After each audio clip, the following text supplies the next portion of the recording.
Speaker Mike Johnson from Louisiana asserted on Tuesday that the War Powers Act is unconstitutional.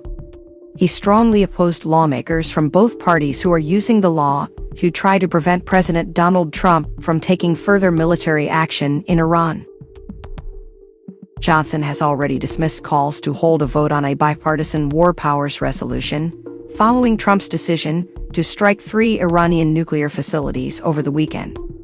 He argued that Congress's input is unnecessary. On Tuesday, he took his opposition further by stating that the War Powers Act, a 1973 law intended to limit a president's authority to engage in unilateral warfare, contradicts the founders' intentions for the role of the commander-in-chief. Many respected constitutional experts argue that the War Powers Act is itself unconstitutional. I'm persuaded by that argument, Johnson told reporters at the Capitol. They believe it violates the Article 2 powers of the commander-in-chief. I think that's right. These comments are the strongest indication yet that Johnson, a close ally of Trump, has no intention of trying to limit the president's use of military forces.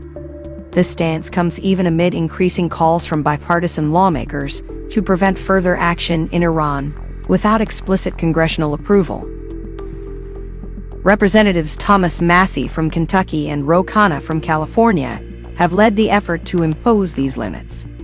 They are championing a resolution designed to force Trump to terminate the use of Pentagon forces against Tehran unless Congress approves the operations.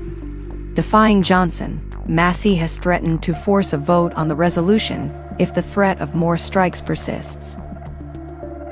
On Monday, 3 Democrats joined with a similar resolution. Sponsored by Representatives Gregory Meeks from New York, Adam Smith from Washington, and Jim Himes from Connecticut, the measure aims to compel the removal of all U.S. forces in Iran without Congress's approval. President Trump must not be allowed to start a war with Iran or any country without congressional approval, the lawmakers stated in a joint statement. Johnson defended the inaction on Capitol Hill by citing several instances when Democratic presidents have launched strikes on overseas adversaries without Congress's formal endorsement. The list includes U.S. strikes in Syria and Yemen under former President Joe Biden, in Syria and Libya under former President Barack Obama, and in Bosnia under former President Bill Clinton. Every one of those actions was taken unilaterally and without prior authorization from Congress, Johnson said. The bottom line is the commander-in-chief is the president, the military reports to the president, and the person empowered to act on the nation's behalf is the president. The last few days have unfolded exactly as the law outlines, and as history has demonstrated, and as the framers of the Constitution intended.